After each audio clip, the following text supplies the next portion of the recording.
lo que pasa con Lacan? No. Lo que pasa con Lacan es precisamente lo que Umberto Eco criticaba al cómic, que es este tema. El cómic desmenuza el continuum en unos pocos elementos esenciales. Que luego el lector une estos elementos en su imaginación y los ve como continuum es cosa evidente. Nosotros mismos, al analizar la página, hemos actuado resolviendo una serie de momentos estáticos como una cadena en movimiento. Ahora pasa la nota al pie, pero es una nota al pie muy interesante, donde contiene mi punto precisamente. La eficacia comunicativa de este continuum virtual fue objeto de un análisis de Evelyn Sullerot, que dedicó un estudio a la estructura de la fotonovela. En una encuesta sobre la capacidad de memorización de una fotonovela, quedó demostrado que las lectoras sometidas al test recordaban varias escenas que en realidad no figuraban en la página y que únicamente eran insinuadas por la yuxtaposición de dos fotografías. Sullerot cita una secuencia compuesta de dos encuadres: pelotón de ejecución disparando y condenado ya en tierra, y habla de individuos que han descrito con pelos y señales una tercera imagen: condenado que cae. Sullerot sugiere que existe una analogía entre este procedimiento elíptico y el de la comunicación telegráfica, analogía que puede definirse en términos estrictamente informativos como eliminación programática de redundancias. Desde este punto de vista, la técnica del cómic debería servir para mensajes de gran capacidad informativa. Sin embargo, dice Eco, en realidad esta técnica presupone un código tan preciso y las redundancias están eliminadas en puntos donde la previsibilidad del mensaje es tan evidente que, en definitiva, el significado es el que se espera y la información queda de este modo muy limitada.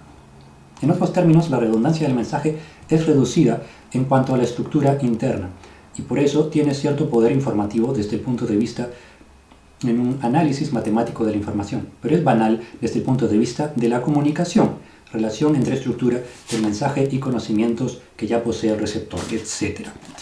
Entonces, básicamente lo que dice Eco es que dentro de un cómic, como el que también él está analizando acá, entre una viñeta y otra, por supuesto, se genera información adicional al pasar de una viñeta a la siguiente.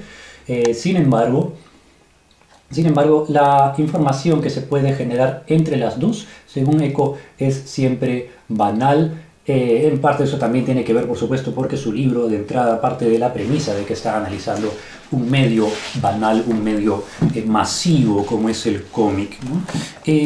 Bueno, Lacan tiene todo el caché de ser todo lo contrario a banal, precisamente, ¿no? Y en ese sentido también su lenguaje, digamos, es el lenguaje técnico, pero es un lenguaje hipertécnico en el cual habla de, por tomar un párrafo, bueno, el problema es ahorita que está en alemán, pero tomo un párrafo al azar. Respecto a este secreto de dos rostros, viene el problema que la verdad solo se deja evocar en una dimensión de alibi, a través de la cual todo realismo está en la producción de una fuerza que extrae de la metonimia, ¿no? Entonces todos los sustantivos en esta oración son o bien tecnicismos o bien metáforas, ¿no? Si reducimos oraciones como esta, 90% del texto de Lacan nos vamos a quedar con una redundancia. Va a estar dando vueltas a redundancias y relaciones entre cosas en las que nunca llega al punto. Hacia el final de su texto parece en cierta medida resolver algo, pero en verdad solo está planteando un problema, una especie de relación entre cosas, una relación como precisamente análoga a la relación que encuentra Umberto Eco entre dos viñetas. Está planteando una relación entre cosas, pero no es capaz de hablar de estas cosas en sí mismas. ¿Por qué? Porque sería demasiado fácil y entonces nadie lo tomaría como un profesor en serio. Y además, el hecho es que desde el punto de partida en el cual Lacan no es capaz de verbalizar y señalar específicamente de qué está hablando, caemos precisamente en esta relación. Lacan no logra formular él mismo sus conceptos. Es bastante interesante leer a gente que escribe sobre Lacan, pero leer a Lacan mismo es perfectamente inútil, porque precisamente Lacan crea esta tensión entre elementos preexistentes, pero es una tensión que solo se puede resolver si es que ya se sabe de qué está hablando.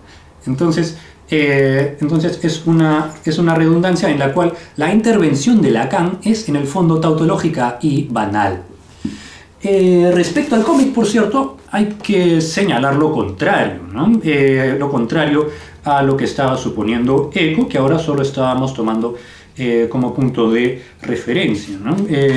Nuestro querido y genial Scott McCloud hace categorías de distintos tipos de relaciones, de forma más analítica, distintos tipos de relaciones que puede haber entre las viñetas. Y por supuesto parte de lo más banal, pero hace un progreso yendo hacia relaciones bastante complejas que se acaban resolviendo de manera subjetiva, o creando relaciones de tensión que precisamente son análogas a las que tiene el montaje en el cine, ¿no? Y que como tales también pueden crear, incluso llega al momento de plantear esta creación paradójica entre dos viñetas que entre sí no pueden, cuyo contenido no puede tener realmente una relación lógica, ¿no? Pero esta relación de la paralogía es una que se crea simplemente por la presencia de dos viñetas distintas en una misma página, ¿no? Esto ya es una relación expresamente artística y digamos vanguardista o hasta postmoderna en el cómic, ¿no? Que por supuesto sirve para un medio artístico, pero que no le podría servir a un pseudocientífico, ¿no?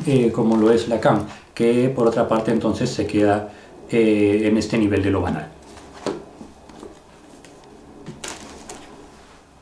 Gracias. Entonces el problema de Lacan es exactamente lo que critica Eco a los cómics. Lacan crea una relación entre dos o más elementos preexistentes, pero su lenguaje en sí mismo se autooscurece, de manera que lo único que se puede ganar al leer a Lacan es confirmar cosas que ya se sabían antes.